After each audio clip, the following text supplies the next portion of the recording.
1 লাখ চাকৰি দিয়ে 35,000 আৰু 1,35,000 চাকৰি শেষ কৰিয়ে 2 লাখৰ কাৰণে আমি যাত্ৰা আৰম্ভ কৰি দিম টকা পইচাও দিব নালাগে Hello everyone, welcome to the channel. সকলোকে স্বাগতম জনাইছো মই অৰবিন্দ বৰা আৰু আপোনালোকে ভিডিওটো দেখিলে আৰু সেই ভিডিওটোৰ বিষয়ে কথা পাতিম মই কেটামান কথা কম অলপমান পজিটিভ কেটামান কথা কিন্তু তাৰ আগতে আমাৰ যেটো মক টেষ্ট সিৰিজৰ সিৰিজ চলি আছে হেতু বিষয়ে মই অকমান ইনফৰমেশন দি যাও যোনে আগতে এইখিনি চাইছে স্কিপ কৰিব পাৰে এইখিনি ভিডিও এই পাৰ্টটো সো মক টেষ্ট আমি এটা লঞ্চ কৰিছিলো ৰিসেন্টলি এটা সিৰিজ যত 4টা মক টেষ্ট থাকিব ওকে ফুল লেংথ মক টেষ্ট 100টা কোৱেশ্চন থাকিব যোৱাবাৰ এডিআৰই গ্ৰেড 3 পেপাৰ যেনেকুৱা আহিছিলে একদম 100% তেনেকুৱা তাত 50টা জিকে আইছিলে 20টা ইংলিশ 20টা ম্যাথছ 10টা ৰিজনিং আইছিলে আমিও তেনেকে দিছো 100% তেনেকুৱা পেটাৰ্নত বনাইছো আৰু লগতে আপোনালোকে এখিনি পিডিএফ ফৰ্মেটত পাব আৰু লগতে যিখিনি আমাৰ সিলেবাস আছে গুটে সিলেবাসখিনি আমি ইয়াত কভাৰ কৰিব চেষ্টা কৰিছো মানে ম্যাক্সিমাম পোৰশন সিলেবাসৰ 4টা মক টেষ্ট মিলাই পেলাই জিকে ম্যাথছ ইংলিশ ৰিজনিংৰ যিমান সিলেবাস আছে গুটেখিনি আমি ইয়াতে কভাৰ কৰিবলৈ চেষ্টা কৰিছো আৰু এই মক টেষ্টটো আটাইতকৈ ডাঙৰ যেটো ফিচাৰ আটাইতকৈ ভাল লগা কথাটো হ'ল এইটোৱে যে যিসকলে অলৰেডি এডিআৰইত সিলেক্টেড হৈছে বা এপিএসসি ৰিসেন্টলি সিলেকশন পাইছে এপিএসসি যেটো পৰীক্ষা হৈ গল ৰিসেন্টলি ৰিজাল্টটো দিলে তাত পোৱা বা এপিএসসিৰ যিবিলাক ডিপাৰ্টমেন্টেল পৰীক্ষা আছে বা ইঞ্জিনিয়াৰিং সাৰ্ভিসৰ এক্সাম যিবিলাক আছে এপিএসসি তাত সিলেকশন পোৱা ক্যান্ডিডেটে তেওঁলোকে নিজৰ এক্সপেৰিয়েন্সৰ পৰা ষ্টুডেন্ট লাইফৰ এক্সপেৰিয়েন্সৰ পৰা সেই মক টেষ্ট কিটা বনাইছে সকলোৱে ইয়াতে মই নিজেও আছো গতিকে আমি সকলোৱে মিলি পেলাই মক টেষ্টটো বনাইছো আপোনালোকে যদি এডিআৰই দিব বা এসআইও যদি দিব ঠিক আছে এডিআৰই গ্ৰেড 3 গ্ৰেড 4 বা সাব ইন্সপেক্টৰ পৰীক্ষা যদি দিব এবাৰ তেতিয়া হলে নিজক টেষ্ট কৰা এটো এটা ভাল সময় যেহেতু পৰীক্ষা জুলাই মানত হোৱাৰ কথা আছে গতিকে এটো এটা ভাল সময় নিজক টেষ্ট কৰা যে কিমানখিনি পাইছে তেতিয়াহে আপোনালোকে গম পাব যে যদি আপুনি সেই টাৰ্গেটটো যিমান মাৰ্কস পাব লাগে হিমান পোৱাগে নাই এই 3 মাহত কেনেকে নিজক আগুৱাই লৈ যাব লাগিব তাতে সিলেকশন হক এতিয়া এটো সময়ত মক টেষ্ট এটা দিলেহে গম পাব আৰু সেই কাৰণে আমি এটো সময়ত মক টেষ্ট লঞ্চ কৰিছো বহুত আগৰ পৰা খুদি আছিল যে কেতিয়া আহিব মক টেষ্ট কিন্তু এই সময়ত লঞ্চ কৰাৰ কাৰণ এইটোৱে যে এতিয়া যদি মক টেষ্টটো দি পেলাই আপুনি গম পায় মই কৈছো সবকে যে 100টা কোৱেশ্চনৰ ভিতৰত আপুনি 70টা যদি কোৱেশ্চন কৰিব পাৰিছে তেতিয়া হলে ঠিক ঠাক আছে যদি নোৱাৰে বাই চান্স তেতিয়া হলে আপুনি 3 মাহৰ ভিতৰতে প্ল্যান বনাব লাগিব যে কোড কি ইমপ্ৰুভমেন্ট কৰিব লাগে আৰু সেই কাৰণে আমি লঞ্চ কৰিছো মক টেষ্টটো আৰু একদম এডিআৰই সেম পেটাৰ্নত 100% এডিআৰই পেটাৰ্নত আমি কৰিছো যোৱাবছৰ যেনেকৈ পেপাৰবিলাক হৈছিলে গতিকে যদি লব বিচাৰে তেতিয়া হলে এটো স্ক্যানাৰ দিয়া আছে ইয়াতে স্ক্যান কৰি পেলাই আপোনালোকে গুগল পে বা ফোন পে বা বেলেগ পেমেন্ট অপচনত গৈ পেলাই আপোনালোকে 99 रुपीस পে কৰিব পাৰে ইয়াতে আৰু 99 रुपीस পে কৰিলে তেতিয়া তলত যেটো নাম্বাৰ দি আছে এই নাম্বাৰটোত স্ক্ৰিনশ্বটটো পঠাই দিব তেতিয়া তাতে পিডিএফটো মক টেষ্টৰ 4টা মক টেষ্টৰ পিডিএফটো তাতে আপোনালোকে পাই যাব উইথ আনসাৰ কিও দিয়া থাকিব লগতে ঠিক আছে কোনটো শুদ্ধ আনসাৰ হেও দিয়া থাকিব ওএমআৰ চিট এখনো দিয়া থাকিব আপোনালোকে প্ৰিন্ট কৰি পেলাই ধুনীয়াকৈ পৰীক্ষাৰ নিচিনাকৈ দিব পাৰিব ইমানখিনি আমি কৰি দিছো মক টেষ্টৰ ভিডিঅ ওকে সো এখিনি আছিল মক টেষ্টৰ কথা এতিয়া আমি মেইন টপিকটো যেটো আপোনালোকে ভিডিঅটো দেখিলে চিফ মিনিষ্টাৰে নিজে যেটো কথা কৈছে কি কৈছে যে তেওঁ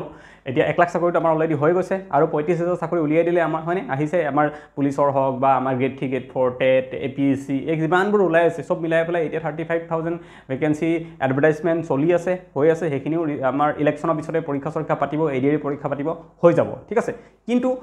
তাৰ পিছতো তেওঁ কৈছে যে ৰৈ না যায় এনেকুৱা নহয় যে এই 35,000 দিলো তাৰ পিছত আমাৰ চাকৰি সব ওলোৱা বন্ধ হৈ যাব তেনেকুৱা নহয় আগতে আমিও দুই এটা ভিডিঅত কৈছিলো যে হয়তো এটো শেষ চান্স ইয়াৰ পিছত আকৌ আগৰ নিচিনা হৈ যাব এই 200টা 100টা পোষ্ট ওলাই যে তেনেকুৱা অৱস্থা হৈ যাব বুলি কৈছিলো মই বহুতবাৰ এনেকুৱা ভিডিঅত মই কৈছো গতিকে এবাৰ ভালকে পঢ়িব লাগে কিন্তু এতিয়া যেটো আশাৰ ৰেঙনি চিফ মিনিষ্টাৰ জনে দেখাইছে হেতু সঁচাকৈ আদৰণীয় কাৰণ তেওঁ কৈছে আৰু 2 লাখলৈকে আমি লৈ যামগে মানে 1 লাখ দিলে আৰু 35,000 যিখিনি এতিয়া ওলাইছে এইখিনি যদি দি দিয়ে জুলাইত যিবিলাক পৰীক্ষা হ'ব জুলাই আগষ্টত তাৰ পিছতো আৰু 65,000 এক্সট্ৰা চাকৰি উলাব বুলি তেখেতৰ মতে কৈছে যেহেতু 2 লাখলৈকে লৈ যামকে বুলি কৈছে না মানে আৰু 65,000 ওকে গতিকে এটো আমাৰ কাৰণে এটা ভাল খবৰ এতিয়া মই সকলোকে কওঁ যি সকলে প্ৰিপাৰেচন কৰি আছে বা যাৰ এবাৰো অকমান কনফিউজন আছে যে মই দি চাও পৰীক্ষাত বহি চাওঁগে যি হয় হ'ব মানে পালো নাপালে নাই আৰু জুনে তেনেকুৱাকে ভাবি আছে বা প্ৰিপাৰেচনটো কম হৈ আছে মই তেওঁলোকক এটা কথা কওঁ ঠিক আছে এটা বহুত ভাল কথা কওঁ আপোনালোকে জান প্ৰাণ দি পেলাই লাগক এই জুলাইত যেটো পৰীক্ষা হ'ব জুলাই হ'ব বুলি কৈছে এতিয়ালৈকে বা আগষ্ট হ'বগে পাৰে কোনো ডাঙৰ কথা নহয় জুলাই বা আগষ্টত যেটো পৰীক্ষা হ'ব এডিআৰই গ্ৰেড 3 হক বা গ্ৰেড 4 হক হেতুৰ কাৰণে পামেই বুলি চেষ্টা কৰক যে এটুত মই পামেই ঠিক আছে এটুত মই যাতে পাবই লাগিব তেনেকুৱাকে আপোনালোকে চেষ্টা কৰক যেনেকে জোৰ পৰা পঢ়ক কোনবা কোৰ্স লৈ পঢ়ক কৰবাৰ পৰা পঢ়ক নিজে পঢ়ক ইউটিউবৰ পৰা পঢ়ক কিতাপ লৈ পঢ়ক ভিডিও চাই পঢ়ক যি পঢ়ক পামেই বুলি পঢ়ক এটুত ঠিক আছে আৰু সেই জোস্টো যেতিয়া দেখাব তেতিয়া আপোনালোকে ইয়াত পাই যোৱাৰ চান্স থাকিব পাই যদি গল খুব ভাল কথা বহুত ভাল কথা পাই গলেটো উদ্ধাৰ হৈ গল আপোনালোকৰ বহুতখিনি ভাল কথা কিন্তু যদি কোনোবাই বাই চান্স নাপায়ও তেতিয়াও যেহেতু এইবাৰ ইমান আপোনালোকে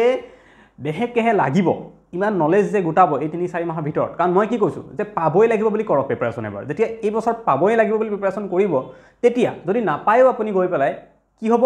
নলেজ বহুত বেছি গেডাৰ হৈ যাব আৰু তেতিয়া এই 65,000 যে আকৌ ওলাব বুলি কৈছে তাতে যদি 20,000ও গ্ৰেড 3 গ্ৰেড 4 ওলায় আপুনি পোৱাৰ চান্স বহুত বেছি বাঢ়ি যাব কিয় কাৰণ আপোনাৰ কেনেকুৱা হ'ব আপুনি তো এবাৰ ইমান পঢ়িছিলে পাম বুলি পঢ়িছিলে হয়তো অলপ কাৰণেহে নাপালে তাৰমানে আপোনাৰ নলেজটো অলৰেডি বহুত বাঢ়ি গ'ল নেক্সট যেতিয়া আৰু 20,000 বা 65,000 যে ওলাব বুলি কৈছে যেতিয়া ওলাব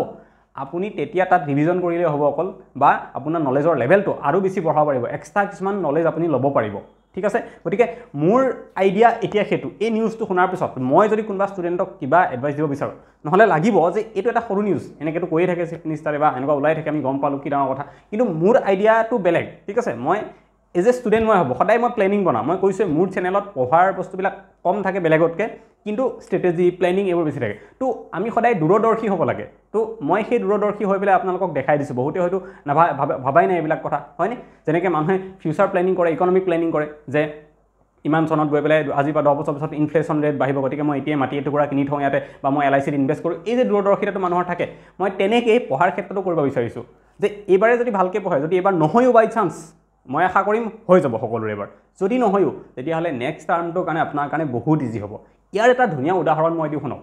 যিখিনি ল'ৰা ছোৱালীয়ে যোৱাবাৰ বহুত ভালকৈ পঢ়িছিলে আমাৰ লগত যোনে পৰীক্ষা দিছিলে আৰু যোনে নাপালে পৰীক্ষা ঠিক আছে যোনে নহ'ল ক্লিয়াৰ বা বহুতৰ কি হৈছিলে ৰিটেনটো ক্লিয়াৰ হৈ গৈছিলে ফাইনেলতহে পোৱাগৈ নাছিলে আমাতকৈ যোনে 2, 3, 4 নম্বৰ কম পাইছে মাত্ৰ তেনেকুৱা ষ্টুডেণ্টটো বহুত আছে সেইখিনি ষ্টুডেণ্টৰ যিখিনি ষ্টুডেণ্টে যোৱাবাৰ ৰিটেন ক্লিয়াৰ কৰিছিলে সেইখিনি ষ্টুডেণ্টৰ এইবাৰ বহুত বেছি চান্স আছে যদি তেওঁলোকে আগৰ নিচিনাই মেইনটেইন কৰি আছে পঢ়াটো আগতে যেনেকৈ পঢ়িছিলে তেনেকৈ যদি কৰি আছে তেওঁলোকৰ বহুত বেছি চান্স আছে এইবাৰ চিলেকশ্যন হৈ যাব বহুত বেছি চান্স আছে এইবাৰ হৈ যাব চিলেকশ্যন তেওঁলোকৰ ঠিক আছে কিয় বিকজ যোৱাবাৰে তেওঁলোকে দেহে লাগি পঢ়িছিলে তো এইবাৰ সেইকাৰণে তেওঁলোকৰ যোৱাবাৰ নহ'ল যদি এইবাৰ হৈ যাব ঠিক আছে এতিয়া আপুনি কেতিয়াও নাভাবিব কোনোবাই যদি প্ৰিপাৰেশ্যন এতিয়ালৈকে ভালকৈ কৰা নাই যে মই পিছত কৰিম অ'কে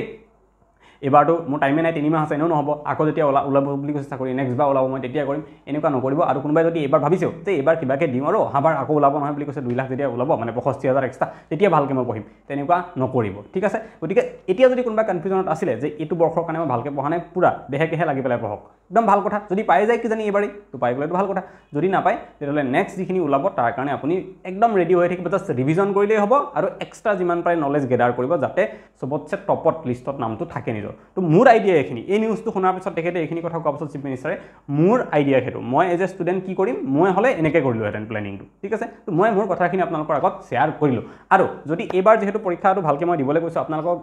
পৰীক্ষা যোনে ভালকৈ দিব বিচাৰিছে যদি এটা প্ৰপাৰ গাইডেঞ্চত পঢ়িব বিচাৰিছে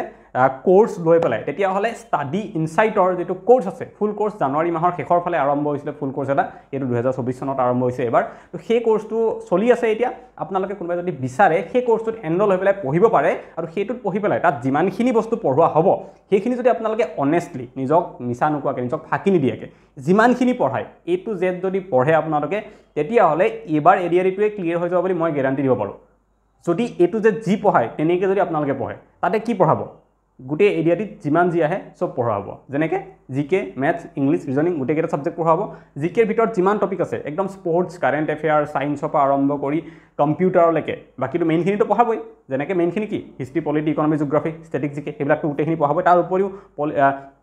কাৰেণ্ট এফেয়াৰ কম্পিউটাৰ এইবিলাক এক্সট্ৰাকৈ পঢ়োৱা হ'ব তো জিকে পাৰ্ট কম্পেক্ট গোটেইখিনি মেথছত যিমান টপিক আছে 30-40টা যি টপিক আছে গোটেইখিনি পঢ়োৱা হ'ব আৰু ৰিজনিঙত গোটেইখিনি পঢ়োৱা হ'ব ৰিজনিংটো ইমান টান নহয় ইজিয়ে ইংলিছতো ভালকৈ ক্লাছ হ'ব 40টা 50টা ক্লাছ হ'ব গোটেই ইংলিছ ক্লিয়াৰ কৰি দিয়া হ'ব তাতে পঢ়োৱা হ'ব তাৰ মানে এডিআৰই বা অন্য পৰীক্ষাত বা সাব ইন্সপেক্টৰ পৰীক্ষাত যিমানখিনি বস্তু আহে গোটেইখিনিক একেলগে তাত পঢ়াই দিয়া হ'ব এটা কোৰ্ছৰ ভিতৰত যিটো জানুৱাৰীৰ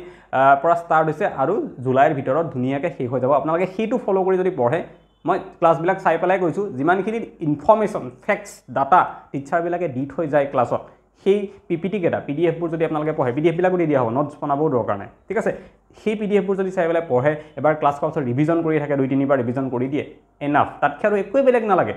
অ'কে ভয় খাব নালাগে কেণ্ডিডেট 20 লাখ আছে 25 লাখ আছে চবেই এইখিনিকে কমপ্লিট কৰিব নোৱাৰে ষ্টাডি ইনচাইটত যিমান ষ্টুডেণ্ট আছে কিমানে ক'ব পাৰিব যে মই যিমান পঢ়াইছোঁ গোটেইখিনি পঢ়িছোঁ বুলি নোৱাৰে 10% অকল এনেকুৱা আছে তো আপুনি যদি ফ'ল' কৰি দিয়ে এইটো জেড সেই কোৰ্ছটো তেতিয়াহ'লে এইবাৰ চিলেকশ্যন হোৱাৰ চান্সটো বহুত হাই হৈ থাকিব আপোনাৰ গতিকে কোৰ্ছটো ল'ব পাৰে কিন্তু ইয়াতকৈ দেৰি হ'লে বেয়া হৈ যাব কথাটো কাৰণ 3 মাহ যিহেতু সময় আছে আৰু বেছি নাই গতিকে সোনকালে অতি সোনকালে আপোনালোকে ক্লাছটো ল'ব পাৰে আৰু যদি ল'ব বিচাৰে তেতিয়াহ'লে মোৰ ফোন নাম্বাৰটো দিয়া আছে মোক এটা মেছেজ দিব যে কোৰ্চটো ল'ব বিচাৰিছিলোঁ বুলি আৰু তেতিয়া মই তাতে কোৰ্চৰ গোটেই ডিটেইলছখিনি আৰু কেনেকৈ ল'ব লাগে কোৰ্চটো ক'ত গৈ ল'ব লাগে এপ কেনেকৈ ডাউনলোড কৰিব লাগে গোটেইখিনি কথা মই আপোনালোকক দেখাই দিম মোক এটা মেছেজ দিলে হ'ল এইটো নাম্বাৰ যে কোৰ্চটো ল'ব বিচাৰিছিলোঁ বুলি ষ্টাডি ইনচাইটৰ ঠিক আছে গতিকে আজিলৈ ইমানেই আকৌ এটা নেক্সট ভিডিঅ'ত লগ পাম সোনকালে থেংক ইউ